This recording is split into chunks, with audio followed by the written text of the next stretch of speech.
এদের 10টা দিয়ে দাও, আমি 5টা করে খাবো। তাতেই ঢোকা মুখে। কোনটা করা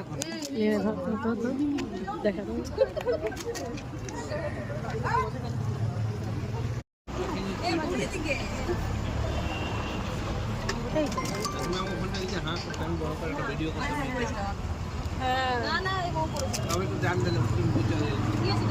তো আলাদা ক্যামেরাম্যান ভালো হয়।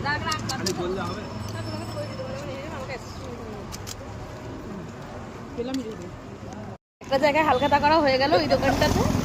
এখন আমরা যাচ্ছি আর একটা দোকানে। আর আমাদের সবাই ফুচকা খাওয়া হলো এখানে। আমি আমার যেহেতু গলাটা খুব ব্যথা, আইসক্রিম খাবো না, তাই শুধু ফুচকাই খেলাম।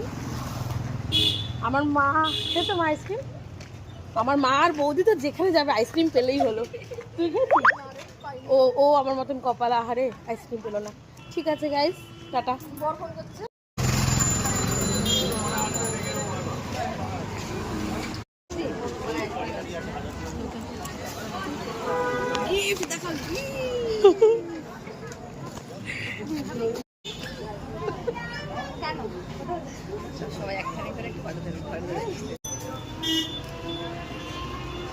আমরা দুর্গাতে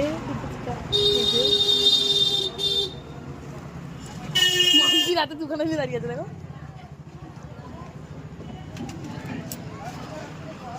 আমার ভাগ্নিকে দেখাচ্ছে কি লোভী, খালি আইসক্রিম খাওয়ার চোট। ওখানে পাইনি, এখানে দু হাতে দুটো নিয়ে যাচ্ছে আমার ভাগ্নি। মানে ওখানে যেহেতু পাইনি ওই ওই জুয়েলার্সটায়, তাই এখানে দেখুন গাছ দু হাতে দুটো, মানে একটা শেষ করে একটা খাবে, মানে খালি খাই খাই। ইনি একটাই নিয়েছে, ইনিও একটা নিয়েছে। ভাগ্নি যেখানে পাবে মানে খেতে পারলে পাচ্ছে। দেখুন দেখুন গাইস, নিজে খাবে খাবে, সাথে মাকে ডাকবে। মা নেই, আসেনি মা, তবুও বলছি নাকি আমি অপমান করছি। আপনারাই বলুন কেমন হলো ব্যাপারটা। এই যে মা একটা অলরেডি খাচ্ছে, তারপর মেয়ে নিয়েছে মায়ের জন্য। মানে এরা যে কি স্কিমবাজ বাবা, যেমন মেয়ে তেমন মা। মানে মাও আশায় আছে কখন মেয়ে আনবে, আর মেয়ে তো ঠিক মায়ের জন্য নিয়ে নিল। এখানে এতজন আছে, এদের কাউকে দিল না, এদের কাউকে দিল না, এসে ঠিক নিজের মা। ও এখন ছাতা নিয়েছে, দিদি নিয়েছে সসপেন। এবার ও কেন ছাড়ে, ও যাচ্ছে এখন 200 টাকা দিয়ে ওই সসপেন নিতে।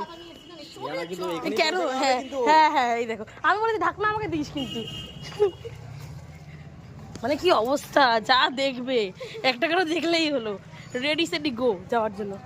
এখন কাকুকে রিকোয়েস্ট করবো, কাকু চেঞ্জ করে দিন, আমি এটা নেব না। এই যে এই সসপ্যানগুলো নেবে।